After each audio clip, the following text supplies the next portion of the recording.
আমার নাম রীতা। আমার স্বামী আমাকে একটি মানসিক চিকিৎসা কেন্দ্রে রেখে এসেছিল। আমার বিয়ের ঠিক প্রথম রাতেই আমার স্বামীর আকস্মিক মৃত্যু ঘটে।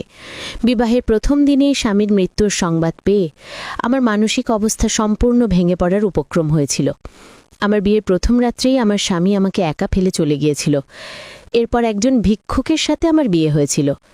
স্বামীর মৃত্যুর পর আমি জানি না ঠিক কী কারণে, কিন্তু আমার স্বামী নাকি আমাকে সেই মানসিক হাসপাতালে ভর্তি করিয়েছিল। তারপর সেই স্থানে আমার উপর যে পরিমাণ নির্যাতন হয়েছিল তা শুনলে আপনাদেরও চোখে জল চলে আসবে। আমি আদতে এই বিয়েটা করতেই চাইনি, কিন্তু পরিবারের চাপে আমাকে সম্মতি জানাতে হয়েছিল। আসলে আমরা 4 ভাই বোন ছিলাম।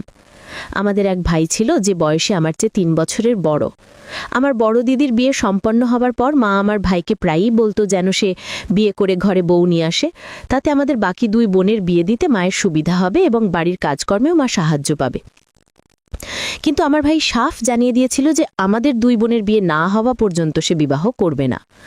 আমার ভাইয়ের কলেজের পড়াশোনা প্রায় শেষের দিকে ছিল। এদিকে ভাই ছোটখাটো কাজ করে আমাদের সংসারের ব্যয়ভার বহন করত। মাঝে মধ্যে আমার ভাইয়ের বন্ধুরা আমাদের বাড়িতে আসতো। তাদের মধ্যে পার্থ নামের ভাইয়ের এক বন্ধু ছিল যে প্রায়শই আমাদের বাড়িতে আসতো ভাইয়ের সাথে দেখা করার জন্য। পার্থ যখনই আমাদের গৃহে পদার্পণ করত, আমি তাকে দেখা মাত্রই নিজেকে ঘরের আড়ালে লুকিয়ে ফেলতাম, কারণ কোনো এক অজ্ঞাত কারণে তাকে আমার একদমই পছন্দ হতো না। সে যখনই আমাদের বাড়িতে আসতো আমার দিকে এক অদ্ভুত দৃষ্টিতে তাকিয়ে থাকত, এবং তার সেই দৃষ্টির ভঙ্গি দেখে আমার অত্যন্ত অস্বস্তি হতো। যদিও আমার বাড়ির অন্য কেউ এই বিষয়টি কখনো খেয়ালই করেনি যে পার্থ আমার দিকে অমনভাবে তাকিয়ে থাকে, কিন্তু আমি ঠিকই বুঝতে পারতাম। পার্থর নজর যে আমার উপরেই ছিল তা আমি টের পেতাম। তাই পার্থ যখনই আমাদের বাড়িতে আসতো আমি অন্য ঘরে চলে যেতাম। পার্থর আগমনের সময় যদি আমি কখনো ভুল করেও তার দিকে তাকাতাম, তখন সে আমার দিকে তাকিয়ে এক রহস্যময় হাসি হাসত। কিন্তু আমি তার এই ধরনের আচরণকে কোনো গুরুত্বই দিতাম না। আমি কখনোই পার্থকে কোনো প্রকার প্রশ্রয় দিইনি, কারণ আমি এই ধরনের জটিলতায় জড়াতে চাইতাম না। আমি পড়াশোনায় অত্যন্ত ভালো ছিলাম। একজন মেধাবী ছাত্রী হিসেবে পরিচিতি ছিল আমার, এবং আমি দেখতেও বেশ সুন্দরী ছিলাম। আমার স্বপ্ন ছিল যে পড়াশোনা শেষ করে আমি নিজের পায়ে দাঁড়াবো, কোথাও চাকরি করে নিজের পরিবারকে আর্থিকভাবে সহায়তা করব, কারণ আমাদের সংসার অত্যন্ত কষ্টে চলত। আমার ভাই অনেক কষ্ট করে উপার্জন করে এই সংসার চালাতো। পার্থ আমার ভাইয়েরই সমবয়সী ছিল। আমি ভেবেছিলাম যে এই ব্যাপারটা আমার ভাই এবং মাকে জানাবো, যে পার্থ যাতে আর আমাদের বাড়িতে না আসে।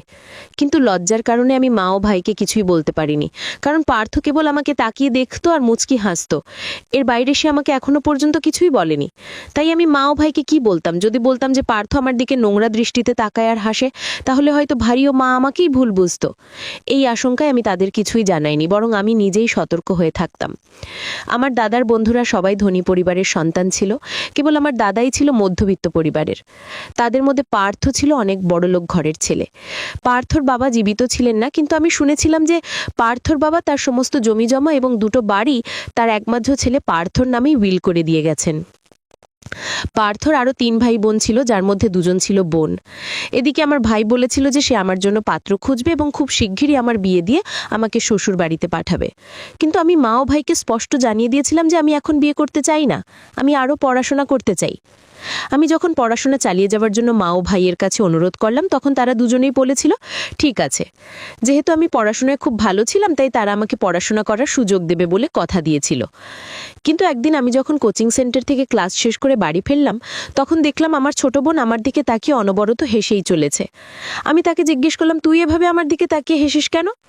তখন আমার ছোট বোন বলল, দিদি তোর বিয়ে ঠিক হয়ে গেছে, তুই এবার খুব তাড়াতাড়ি শ্বশুর বাড়ি চলে যাবি। তোর জন্য আজ আমাদের বাড়িতে একটা সম্বন্ধ এসেছিল, এবং তারা অনেক ধনী।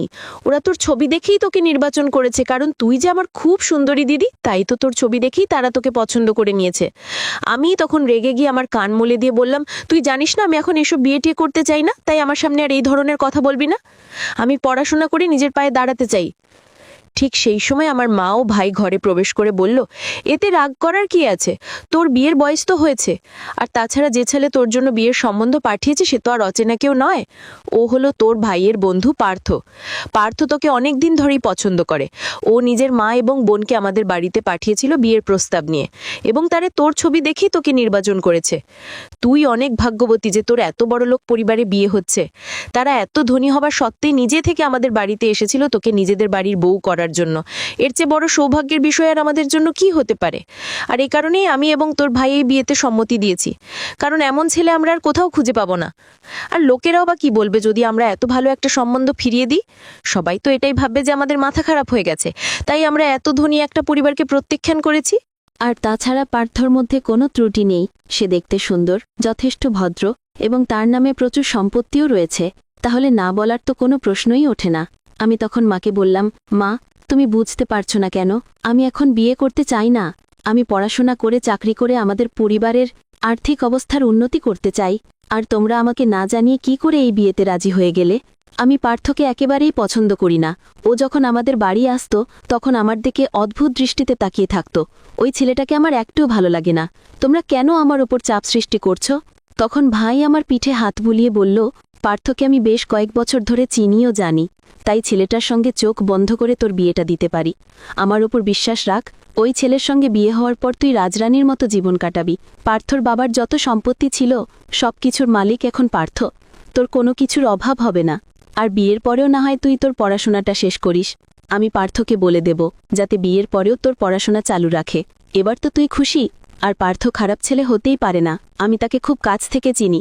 সে আমাকে অনেকবার আর্থিক সাহায্য করেছে। আমি যখনই কোনো সমস্যায় পড়েছি পার্থ আমাকে টাকা দিয়ে সাহায্য করেছে। আমার দুঃসময় পার্থ আমার পাশে ছিল। আর এখান থেকেই বোঝা যায় যে ছেলেটা কতটা ভালো। পার্থ এত ধনী হওয়া সত্ত্বেও আমার মতো এক গরিব ছেলের সঙ্গে বন্ধুত্ব রেখেছে, কারণ তার মনটা খুব বড়। তার কি প্রয়োজন ছিল আমার মতো এক সাধারণ ছেলের সঙ্গে এত গভীর বন্ধুত্বের সম্পর্ক রাখার? কারণ ছেলেটা নিজে থেকেই খুব ভালো, তাই তার মধ্যে কোনো অহংকার নেই। তাই এই বিয়েতে আর কোনো বাধা দিস না। এটা আমার কাছে একটা তোর বড় অনুরোধ। ভাই ও মায়ের কথা শোনার পর আমি আর এই বিয়েতে কোনো আপত্তি করতে পারলাম না। ভাই ও মায়ের মুখের দিকে তাকিয়ে আমি এই বিয়েতে রাজি হয়েছিলাম। তারপর একদিন পার্থ ও তার মা এসে আমাদের বিয়ের দিন চূড়ান্ত করল। তারা জানিয়েছিল যে আমাদের কাছ থেকে কোনো ধরনের পণ নেবে না এবং এই বিয়ের সমস্ত খরচ পার্থই বহন করেছিল। তারপর বিয়ের পর যখন আমি শ্বশুরবাড়িতে গেলাম তখন আর আমার কিছুই করার ছিল না। পার্থকে নিজের স্বামী হিসেবে গ্রহণ করা ছাড়া আমার সামনে আর কোনো পথ খোলা ছিল না। তাই আমি মনে মনে স্থির করে নিয়েছিলাম যে যা হওয়ার তা তো হয়েই গেছে, এবার আমাকে সামনের দিকেই এগিয়ে যেতে হবে। আর যেহেতু আমার ভাই বলেছিল যে সে আমার পড়াশোনার ব্যাপারে পার্থকে বলবে যাতে আমার পড়াশোনাটা চালু থাকে, সেই কথাটা ভেবে আমি কিছুটা খুশি ছিলাম যে যাই হোক না কেন বিয়ের পরে আমি অন্ততপক্ষে নিজের পড়াশোনাটা চালিয়ে যেতে পারব। সেদিন শ্বশুরবাড়িতে গিয়ে শাশুড়ি যখন আমাকে পার্থর ঘরে নিয়ে গিয়ে বিশ্রাম করতে বললেন, তখন আমি বিছানায় বসে এটাই ভাবছিলাম যে আমি আমার পড়াশোনা নিয়ে কতই না স্বপ্ন দেখেছিলাম, কিন্তু কত দ্রুত আমার জীবনের সবকিছু পরিবর্তিত হয়ে গেল। এই কথাগুলো যখন ভাবছিলাম ঠিক তখনই আমার স্বামী ঘরের ভেতরে এসে আমার পাশে বসল। তারপর আমার মুখের ঘোমটা তুলে বলল, রিতা, আমি তোমাকে অনেক আগে থেকেই পছন্দ করতাম, কিন্তু তোমাকে কিছু বলার সাহস পাইনি। কারণ আমার মনে একটা ভয় কাজ করত যে যদি আমি তোমাকে সরাসরি কিছু বলি তাহলে হয়তো তুমি আমাকে ভুল বুঝবে। তাই আমি এতদিন চুপচাপ ছিলাম। কিন্তু আমি যখন তোমার ভাইয়ের মুখে শুনলাম যে সে তোমার জন্য একজন ভালো পাত্র খুঁজছে, তখনই আমি মনে মনে সিদ্ধান্ত নিয়েছিলাম যে আমি তোমার ভাই ও মায়ের সঙ্গে তোমারও আমার বিয়ের ব্যাপারে কথা বলবো। তাই আমার মা ও বোনকে তোমাদের বাড়িতে পাঠিয়েছিলাম আমাদের বিয়ের প্রস্তাব নিয়ে। রিতা, আমি তোমাকে অনেক ভালোবাসি। তোমাকে আমি অনেক সুখে রাখব। তোমার জীবনে কোনোদিন কোনো কষ্ট আসতে দেব না। তোমার ভাই বলেছে যে তুমি নাকি এখনো পড়াশোনা করতে চাও, তাই তোমার যতদূর ইচ্ছা তুমি পড়াশোনা করতে পারো, এতে আমার কোনো আপত্তি নেই। সেদিন আমার স্বামীর কথা শুনে আমি ভীষণ খুশি হয়ে গিয়েছিলাম, কারণ আমি পার্থর ব্যাপারে অনেক ভুল ধারণা পোষণ করেছিলাম এবং আমার ভাই পার্থর ব্যাপারে যা বলেছিল সেটাই সত্যি ছিল যে পার্থ অত্যন্ত ভালো একটি ছেলে। আমার স্বামীর কথা শোনার পর তার প্রতি আমার মনের সমস্ত সন্দেহ ভুল ধারণা দূর হয়ে গেছিল এবং পার্থর কথা শোনার পর সেদিন আমি তাকে মন থেকেই নিজের স্বামী হিসেবে গ্রহণ করে নিয়েছিলাম। কিন্তু আমি স্বপ্নেও ভাবতে পারিনি যে আমার ভাগ্যে কেবল কষ্টই লেখা ছিল। পার্থ আমার প্রশংসা করছিল, ঠিক সেই মুহূর্তে তার মোবাইলে একটি ফোন আসে। মোবাইল বেজে উঠতেই আমার স্বামী বলল, আমার একটা খুব জরুরি ফোন এসেছে, আমি একটু কথা বলে আসছি। এই বলে সে বিছানা থেকে উঠে ঘরের এক কোণে গিয়ে ফোনে কথা বলতে শুরু করল। আমার তখন মনে হয়েছিল যে এত রাতে আমার স্বামীকে কে ফোন করতে পারে এবং সে আমার কাছ থেকে দূরে গিয়ে কেন এক কোণে কথা বলছে। আমি যখন তার কথাগুলো শোনার চেষ্টা করলাম তখন সে ফোনে বলছিল, আমি এক্ষুনি আসছি, তুমি আমার জন্য অপেক্ষা করো। কিন্তু আমার স্বামী এত রাতে কোথায় যাওয়ার কথা বলছিল। তারপর সে কথা শেষ করে আমার কাছে এসে বলল, রিতা, আমাকে এক্ষুনি বাইরে যেতে হবে। আমার একজন বন্ধু বিদেশ থেকে আসছে, সে আমাদের বিয়েতে উপস্থিত থাকতে পারেনি, তার আসতে অনেক দেরি হয়ে গেছে, তাই আমাকে এখন এয়ারপোর্ট যেতে হবে তাকে বাড়ি নিয়ে আসার জন্য। আর তোমার জন্য তেমনভাবে কোনো উপহারও নিয়ে আসা হয়নি, সেটাও না হয় নিয়ে আসা যাবে। আমি খুব তাড়াতাড়ি বাড়ি ফিরে আসব, তুমি আমার জন্য অপেক্ষা করবে। আর বিয়ের পোশাকে তোমাকে হয়তো খুব ভারী লাগছে, তাই তুমি এই ভারী পোশাকটা খুলে একটা হালকা পোশাক পরে নিতে পারো। আমার ঘরে যে আলমারিটা রাখা আছে, সেই আলমারির ভেতরে তোমার জন্য অনেক জামা কাপড় রাখা আছে, সেখান থেকে তোমার পছন্দ মতো একটা বের করে পরে নিতে পারো, তাহলে তোমার আরাম লাগবে। তারপর বাড়ি ফিরে এসে তোমার সঙ্গে আমি অনেক সময় কাটাবো। স্বামীর কথা শুনে আমি তখন অনেক খুশি হয়ে মাথা নেড়ে হ্যাঁ বলেছিলাম। আর স্বামী তখন আমার মাথায় হাত বুলিয়ে বলেছিল, আমার জন্য কিন্তু অপেক্ষা করবি, ঠিক আছে? আমি 1 থেকে 1.5 ঘন্টার মধ্যেই তোমার কাছে আবার ফিরে আসব। এই বলে আমার স্বামী ঘর থেকে বেরিয়ে চলে গেল। তারপর তার কথা মতো আমি যখন বিয়ের পোশাকটা খুলে একটা হালকা ও পাতলা পোশাক পরার জন্য আলমারিটা খুললাম, তখন দেখলাম সেই আলমারিতে অনেক দামি দামি পোশাক রাখা ছিল। সেখান থেকে আমি একটা জামা নিয়ে বিয়ের পোশাকটা বদলে সেই জামাটা পরে নিলাম। তারপর মনে অনেক আশা আর ভরসা নিয়ে খুশি মনে স্বামীর জন্য অপেক্ষা করতে লাগলাম। সে বলে গিয়েছিল 1 থেকে 1.5 ঘন্টার মধ্যেই ফিরে আসবে, কিন্তু তার অপেক্ষা করতে করতে ভোর 4টা বেজে গেল, তখনও স্বামী বাড়ি ফেরেনি। তখন আমি ভাবলাম একটু বিশ্রাম করে নিই। তারপর আমি যখন বেশ ক্লান্ত হয়ে স্বামীর অপেক্ষা করতে করতে বিছানায় শুয়ে পড়েছিলাম, তার কিছুক্ষণ পরেই আমার ননদ ঘরের ভেতরে এসে আমাকে অনেক জোরে ডাকতে শুরু করলো। আমি যখন ভয় পেয়ে বিছানায় উঠে বসলাম, তখন দেখলাম আমার ননদ কান্নাকাটি করতে করতে আমাকে কিছু বলছে। সেই সময় আমার চোখে এতটাই ঘুম ছিল যে আমি নিজের চোখ দুটিই খুলতে পারছিলাম না। কিন্তু আমার ননদ যা বলেছিল তা শুনে আমার পায়ের তলার মাটি সরে গেল। আমার চোখের ঘুম মুহূর্তেই উধাও হয়ে গেল, কারণ আমার ননদ বলছিল যে আমার স্বামী নাকি আর এই পৃথিবীতে নেই, সে আমাকে ছেড়ে চলে গেছে, তার নাকি এক দুর্ঘটনায় মৃত্যু হয়েছে। আমি তখন অত্যন্ত ঘাবড়ে গিয়ে ননদকে বললাম, তুমি এটা কেমন কথা বলছো? তোমার দাদা তো আমাকে বলে গিয়েছিল যে সে তার বন্ধুকে এয়ারপোর্ট থেকে আনতে যাচ্ছে, তাহলে তার দুর্ঘটনা কিভাবে হতে পারে? পার্থ আমাকে এভাবে ছেড়ে যেতে পারে না, আমাদের তো কালকেই বিয়ে হয়েছে, তাহলে সে কিভাবে আমাকে ছেড়ে চলে যেতে পারে? পার্থ আমাকে কথা দিয়েছিল যে সে 1 থেকে 1.5 ঘন্টার মধ্যে বাড়ি ফিরে আসবে, সে আমাকে এভাবে ছেড়ে যেতে পারে না। সেই মুহূর্তে আমি নিজের আবেগ ধরে রাখতে পারছিলাম না, কারণ আমি বিশ্বাসই করতে পারছিলাম না যে আমার স্বামী আমাকে ছেড়ে চলে গেছে। আমি তখন ননদের কথা বিশ্বাস করিনি। তখন আমার শাশুড়ি এসে বললেন যে পার্থ নাকি সত্যিই আমাদের ছেড়ে চলে গেছে, এবং তার কিছুক্ষণ পরেই পার্থর মৃতদেহ আমাদের বাড়িতে নিয়ে আসা হলো। আমি তো তার মুখটা পর্যন্ত দেখতে পারিনি, কারণ আমার মধ্যে তখন আমার স্বামীর মৃত মুখ দেখার মতো শক্তি ছিল না। বিয়ের দিন রাতেই আমার স্বামী আমাকে এভাবে একা ফেলে চলে যাবে, আমি কোনোদিন স্বপ্নেও ভাবতে পারিনি আমার সঙ্গে এতটা খারাপ কিছু ঘটবে। আমি তা বিশ্বাসই করতে পারছিলাম না। সবে তো আমার বিবাহিত জীবনটা শুরু হয়েছিল, আর এক মুহূর্তের মধ্যেই আমার সবকিছু তছনছ হয়ে গেল। বিয়ের 1 দিন পরেই আমি বিধবা হয়ে গেলাম, যা আমার পরিবারের সদস্যদের কাছেও ছিল এক অবিশ্বাস্য ঘটনা। স্বামীর মৃত্যুর পর আমি শ্বশুরবাড়ি ছেড়ে মায়ের কাছে যাইনি, আমি সেই বাড়িতেই ছিলাম। স্বামীর মৃত্যুর পর একজন বিধবাকে যেভাবে জীবন কাটাতে হয়, আমি সেভাবেই আমার দিন কাটাচ্ছিলাম। শাশুড়ি আমার শারীরিক এবং মানসিক অবস্থা দেখে যখন বুঝতে পারলেন যে আমার অবস্থা খুবই খারাপ, তখন তিনি আমাকে প্রত্যেক রাতে ঘুমের ওষুধ দিতেন, যাতে আমি একটু শান্তিতে ঘুমোতে পারি। কারণ স্বামীর মৃত্যুর পর আমার খাওয়া দাওয়া, ঘুম সবকিছুই নষ্ট হয়ে গিয়েছিল। তাই আমার শাশুড়ি প্রতিদিন রাতে আমাকে একটা করে ঘুমের ওষুধ দিতেন। আর ওই ওষুধ খাওয়ার পর তো আমি শুয়ে পড়তাম, কিন্তু সকাল হলেই কেন জানি মনে হতো যেন আমার মাথা ঠিকমতো কাজ করছে না, এবং আমার মাথায় এত তীব্র যন্ত্রণা হতো যে আমি ঘরের জিনিসপত্র ছুঁড়ে ফেলতাম। দিন দিন আমার পরিস্থিতি এত বেশি খারাপ হতে শুরু করেছিল যে কোনো আওয়াজ আমার কানে এলেই আমি সহ্য করতে পারতাম না। তখন আমি ঘরের জিনিসপত্রগুলো এদিক ওদিক ছুঁড়ে ফেলতাম। দিন দিন আমার মানসিক অবস্থা খারাপের দিকেই যাচ্ছিল। স্বামীর মৃত্যুর শোকে আমার পাগল হয়ে যাওয়ার মতো পরিস্থিতি তৈরি হয়েছিল। সেই সময় আমি নিজেকে সামলানোর অনেক চেষ্টা করতাম, কিন্তু আমি পারতাম না। একদিন তো আমার শরীর এতটাই খারাপ হয়ে গিয়েছিল যে আমি পাগলামি করতে করতে অজ্ঞান হয়ে পড়েছিলাম। আমি এতটাই অস্বাভাবিক আচরণ করতে শুরু করেছিলাম যে দেওয়ালে নিজের মাথা ঠুকতাম এবং আমার মাথা থেকে রক্ত বের হতে শুরু করতো। আমি জানি না আমার কি হচ্ছিল, আমি নিজেকে নিয়ন্ত্রণ করতে পারতাম না। একদিন দেওয়ালে মাথা ঠুকতে ঠুকতেই আমি অজ্ঞান হয়ে পড়েছিলাম। তারপর আমার আর কোনো জ্ঞান ছিল না। এরপর যখন চোখ খুললাম, তখন দেখলাম আমি একটা হাসপাতালেই আছি, কিন্তু আমার পাশে কেউ ছিল না।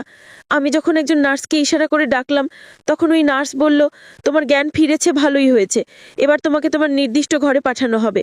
আমি তখন নার্সকে বললাম, আমার ঘরে পাঠানো হবে মানে? আমার শ্বশুর বাড়ি থেকে কেউ আসেনি? নার্স তখন আমাকে বলল, এখন আর কেউ আসবে না। তুমি যতদিন না পুরোপুরি সুস্থ হচ্ছ ততদিন তুমি এই মানসিক চিকিৎসা কেন্দ্রে থাকবে। নার্সের ওই কথাগুলো শুনে আমার মাথায় জন্য আকাশ ভেঙে পড়লো। তার মানে আমি একটি মানসিক হাসপাতালে ছিলাম? কিন্তু আমাকে এখানে কে নিয়ে এসেছিল এবং কেনই বা আমাকে এখানে আনা হয়েছিল আমি কিছুই বুঝতে পারছিলাম না। আমি তখন নার্সকে বললাম, আমি তো পাগল নই, তাহলে আমাকে মানসিক হাসপাতালে কেন রাখা হয়েছে?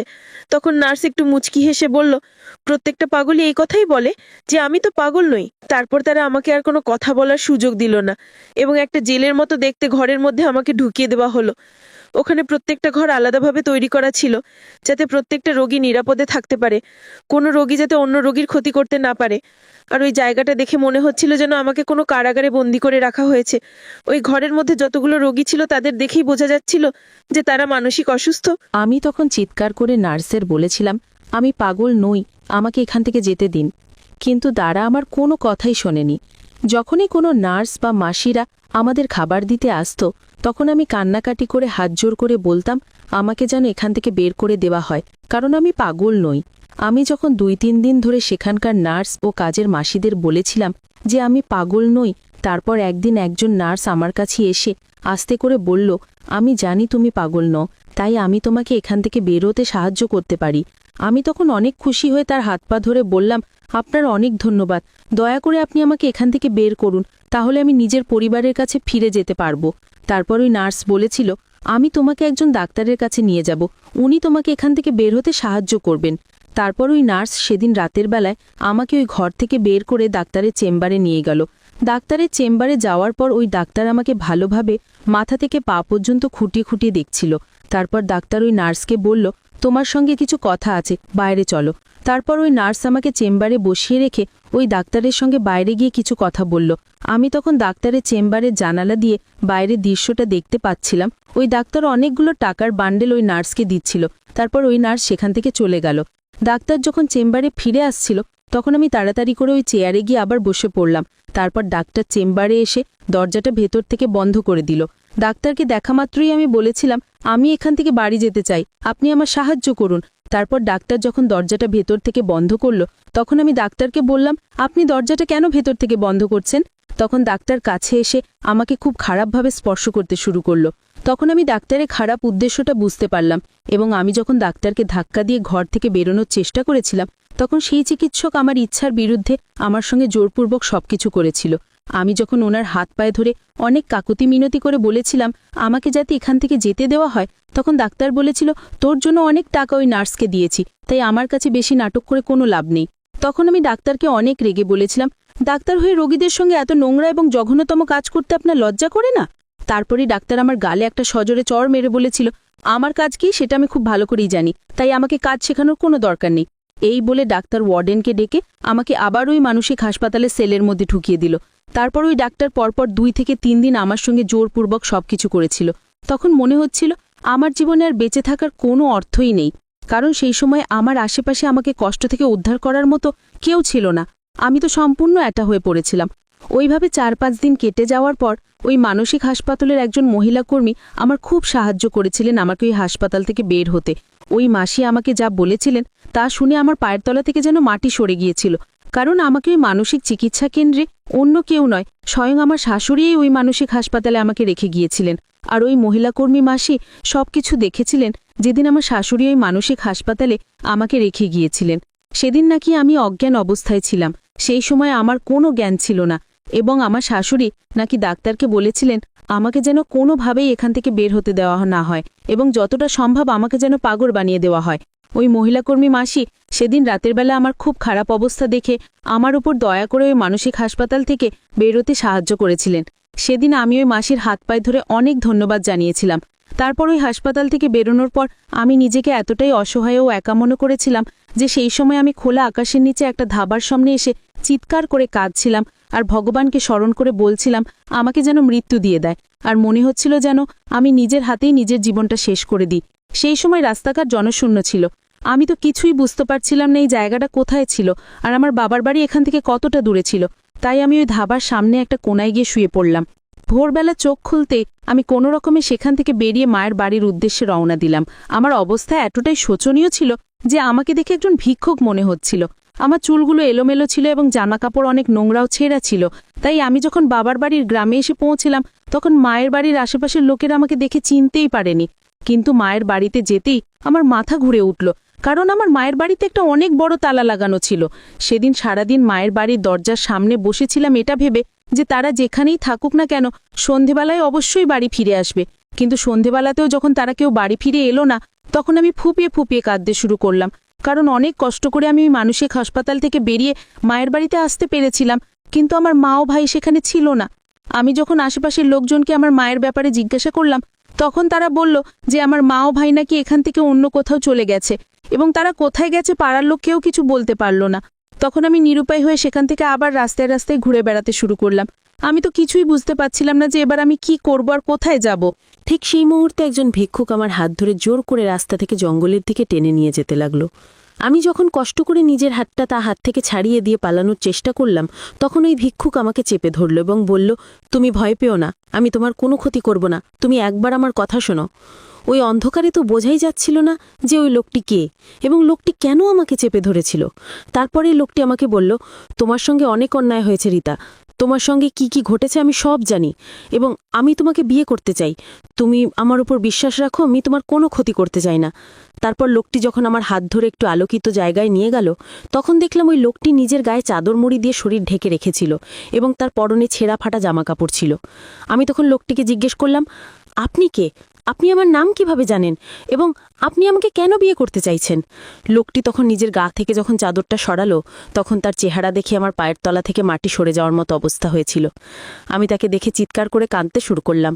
তারপর লোকটা আমাকে নিজের কোলে তুলে গাড়িতে বসিয়ে তার বাড়িতে নিয়ে এলো, কারণ সেই ব্যক্তিটি আর অন্য কেউ নন, তিনি ছিলেন আমার স্বামী পার্থ। তারপর পার্থ আমাকে সব খুলে বলল যে তার ওটা সৎ মা এবং তার মা পার্থকে প্রাণে মেরে ফেলার চেষ্টা করেছিল সেদিন রাতে, কারণ পার্থর নামে অনেক সম্পত্তি ছিল এবং পার্থর সৎ মা ভেবেছিল পার্থকে মেরে ফেলতে পারলে সব সম্পত্তি তার নামে হয়ে যাবে। কিন্তু সেদিন পার্থ বেঁচে গিয়েছিল এবং পার্থর পারিবারিক ডাক্তার জানিয়েছিলেন যে তার সৎ মা নাকি পার্থকে মেরে ফেলতে চায়, আর পার্থর ওই পারিবারিক ডাক্তারই পার্থকে বাঁচিয়েছিল এবং পার্থর বাড়িতে যে মৃতদেহটা ছিল সেটা পার্থর ছিল না। ওদিকে পার্থর সৎ মা ওই মৃতদেহটাকে দেখে ভেবেছিল যে পার্থ মারা গেছে, কিন্তু পার্থ এতদিন লুকিয়েছিল। এদিকে পার্থর মা আমার মা ও ভাইকে হুমকি দিয়েছিল যে তারা যদি এখান থেকে না যায় তাহলে তাদের জীবন দুর্বিষহ করে দেবে। পার্থর মায়ের অত্যাচারের কারণেই আমার ভাই ও মা ওই বাড়ি ছেড়ে অন্য জায়গায় চলে গিয়েছিল। পার্থ অনেক চেষ্টা করেছিল আমার ব্যাপারে খোঁজ খবর নেওয়ার, কিন্তু সে আমাকে খুঁজে পায়নি। তারপর সে প্রত্যেক দিন আমার মায়ের বাড়ির ওখানে খোঁজ নিত যে আমি সেখানে এসেছি কিনা, কারণ পার্থ জানতো যে আমি যেখানেই থাকি না কেন একদিন না একদিন অবশ্যই নিজের মায়ের বাড়ি ফিরে যাব। তাই সেদিন যখন আমি মায়ের বাড়ি গিয়েছিলাম তখন পার্থ আমাকে দেখেই বুঝে গিয়েছিল যে ওটা আমিই ছিলাম। তারপর পার্থ সেদিন সন্ধ্যাবেলায় সুযোগ বুঝে আমার সঙ্গে কথা বলার চেষ্টা করেছিল এবং সেদিনের পর থেকে পার্থ লুকিয়ে বেড়াচ্ছিল যাতে তার মা জানতে না পারে যে পার্থ এখনও বেঁচে আছে। সেদিন পার্থকে দেখার পরে আমি তাকে জড়িয়ে ধরে অনেক কেঁদেছিলাম এবং পার্থ বলেছিল যে সে নাকি আমাকে অনেক খোঁজার চেষ্টা করেছিল কিন্তু আমাকে খুঁজে পায়নি। তারপর আমি পার্থকে সত্যি কথা বলেছিলাম যে আমার সঙ্গে কি কি হয়েছে। তখন পার্থ বলেছিল তার মা নাকি ইচ্ছে করে আমাকে এমন ওষুধ দিত যেটা খেয়ে আমি ধীরে ধীরে পাগল হয়ে যেতাম। তারপর পার্থ আমার কান্নাকাটি ও অস্থিরতা দেখে আমাকে শান্ত করেছিল এবং আমাকে কথা দিয়েছিল যে আমাদের সঙ্গে যত খারাপ হওয়ার ছিল তা হয়ে গেছে, আর নয়, এবার আমরা দুজনে মিলে এক নতুন সুখের সংসার গড়ব। সেদিন পার্থ ওই জায়গা থেকে আমাকে অনেক দূরে নিয়ে গিয়েছিল। সেখানে গিয়ে পার্থ একটা ছোটোখাটো কাজে যোগ দিয়েছিল এবং সেখানে একটা ছোট্ট ঘর ভাড়া নিয়ে আমরা আমাদের সংসার আবার নতুন করে শুরু করেছিলাম। ওই ঘটনাটা ঘটতে আজ 1 বছর হয়ে গেছে। এখন আমিও পার্থর সুখে শান্তিতে আছি।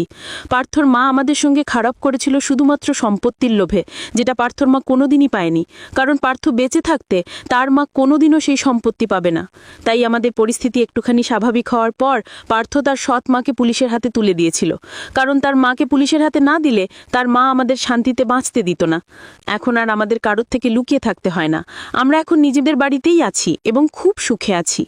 এসব ব্যাপারে পার্থর সৎ বোনেরা কিছুই জানত না, তাই পার্থ তার বোনেদের খুব ভালো করে বিয়ে দিয়েছিল এবং তার বোনেরাও তাদের মায়ের সঙ্গে কোনো রকম যোগাযোগ রাখেনি। সম্পত্তির লোভে ওই মহিলা আমাদেরকে শেষ করে দিতে চেয়েছিল, কিন্তু ওই মহিলা আজ নিজেই শেষ হয়ে গেছে।